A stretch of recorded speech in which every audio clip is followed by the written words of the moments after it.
Hey, what is going on, guys? In this video today, we're going to be talking about console Fortnite, and more specifically, my experience playing console Fortnite for the last week or so.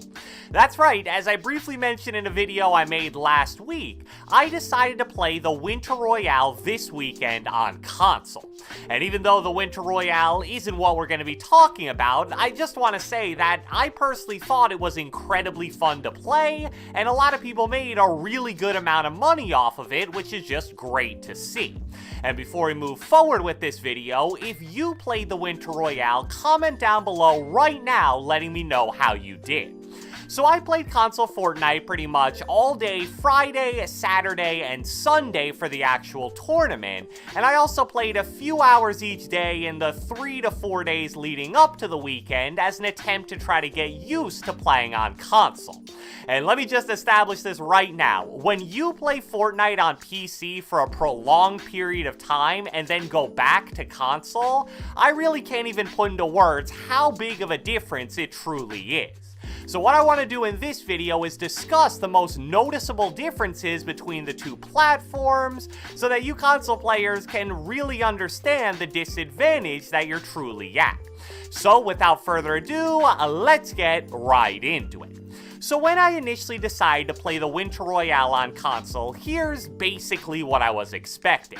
I knew for a fact that the game as a whole was going to be a lot less smooth since my FPS was going to basically be divided by 3 to 4, and I also expected my aim to suffer a lot. But other than that, I thought it was more or less going to be similar to my experience with Fortnite on PC. So let me take you through what happened when I first hopped back on console and started playing actual games for the first time in at least a year. Like I said, this was maybe Monday or Tuesday of last week, and I thought the best way to really get a feel for everything was to play some Zone Wars with my friends. And my goodness, within about 30 seconds of that game, I realized that I was in for a bit of a rough experience. If I had to sum up how playing that first game on console felt, it would be the word delayed. I know this probably sounds crazy, and I've never really heard anybody else say this, so maybe I'm exaggerating a bit, but it really did feel like there was suddenly this input delay on all my actions, and everything in general just felt so much less responsive. And this didn't just affect my aim like I initially expected, it affected just about every aspect of my game. The most blatant example I can think of is actually how it affected my waterfalling, which in case you didn't know is that building technique where you fall down while spamming walls and then a ramp/floor so you don't take any fall damage. So the friends that I was playing with in this Zone Wars game don't really grind Fortnite, so therefore they aren't all that great. And because of this, I was able to get high ground pretty much every single round, which in Zone Wars is usually the easiest way to win.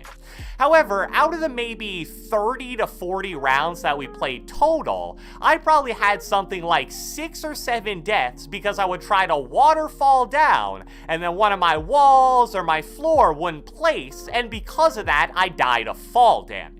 On PC, I can literally waterfall with my eyes closed. I mean, I probably haven't messed up a waterfall in months unless I was out of materials or something.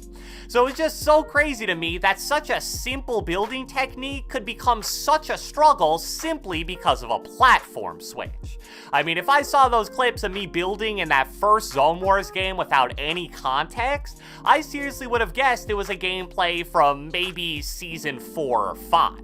And the craziest thing about this is, the building and editing delay feeling was super apparent on 60 FPS, so therefore it was probably 2 to 3 times worse in those competitive endgames during the actual Winter Royale. Tunneling on controller is already hard enough on great FPS, so it's darn near impossible on controller when you have to do it at 30 to 40 FPS. And boy, do you hit 30 to 40 FPS a lot during those endgames. It really makes you feel like you're playing Fortnite in slow motion. There's a lot of hitching, just a really unsmooth experience as a whole. Now moving past that, even though I was expecting my aim to be affected before I even started playing, it was even worse than I initially anticipated. It's kinda crazy because a few months ago, I uploaded a video that showcased pretty convincing evidence that aim assist wasn't affected by FPS anymore. And even though I saw that proof with my own eyes, all I had to do was play a few games on console to really start questioning it. The snap-on that I was getting with Legacy was just so much weaker than what I was used to, and this really showed up in the games I played of Winter Royale. There's so many times me and my duo would have high ground in endgame, and I would have all these great opportunities to beam people who were exposed while rotating with a Scar or an AUG, but I just struggled to string together enough hits to actually get a knock. And as bad as that was, the lack of aim assist is probably even more noticeable in shotgun fights, especially with the tap.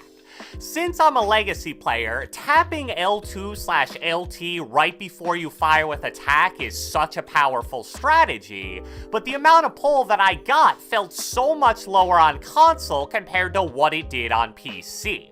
It resulted in me losing a lot of those early game 50-50 shotgun fights where everybody has low mats, so it pretty much just comes down to who has the better raw aim. And another aspect regarding aim on console that I really underestimated was how different the sensitivity feels. Throughout the 3 to 4 days before the Winter Royale, I probably changed my sensitivity 5 different times. I've tried to mention it in every sensitivity video that I've ever made, but playing on a higher FPS makes higher sensitivities feel a lot more manageable. And even though I don't remember the sensitivity I used off of the top of my head right now, I honestly may make a video in the near future about the best sensitivity for console specifically, because I experienced firsthand that just copying my PC sensitivity probably isn't the best idea. Another thing that I found really annoying was the fact that Xbox still doesn't have the foot controller setting. When I play on PC, I use Legacy with foot controller enabled, and as I've talked about before, that basically gives you the godly aim assist of Legacy with some of the smoothness of Linear. Definitely not as much, but it's still a really nice boost. So I was stuck in this kinda sticky situation where I was even considering switching to Linear just so I could have that smoothness, but luckily that's when I remembered that I could mess around with my Xbox Elite controller settings like I showed you guys a few weeks ago, and I don't think the smoothness of that was exactly as good as foot controller would have been, but it definitely helped a lot. Now, one thing I want to point out that I was actually pleasantly surprised by is how little of an issue the graphical settings on console were. I was expecting things like shadows and the general duller colors on console to be a really big problem that would single-handedly get me killed every once in a while, but in reality, that really wasn't the case at all. The only thing I would say that seemed slightly different was that whenever I would make a quick turn, like when I was doing 90s or making flick shots, my screen would actually look kinda blurry as if I had motion blur enabled, when in reality I made sure to have it off. But at the end of the day, even that specific problem was only a very minor issue. Maybe I just got lucky with all that, but I didn't want to make this video entirely negative, so I decided why not end it by talking about a positive. So overall, even though I had a ton of fun playing the Winter Royale on console, and over time I did start to get more used to the disadvantages of it, I'm really happy to finally be going back to PC now. However, if console gets more equal prize pool tournaments like the Winter Royale in the future, I could definitely see myself coming back. Except this time around, I'll definitely make sure to make the switch to get used to it a lot earlier than just 3 to 4 days before. And for all you console players out there, and I know there are a lot of you, I have the utmost respect for you guys after experiencing playing console firsthand. So, I hope you guys enjoyed this video, and if you watched the entire thing, be sure to let me know with a comment down the comment section below. If you're a console player, I want to know your thoughts on all of the disadvantages of the platform that I discussed in this video. Do you think it's unfair? Is it something Epic could fix? Or did you maybe think I was over-exaggerating? That's fine too, just let me know. Be sure to leave a like, leave a comment, subscribe, turn on post notifications, do whatever the heck you want, and I will catch you guys next time.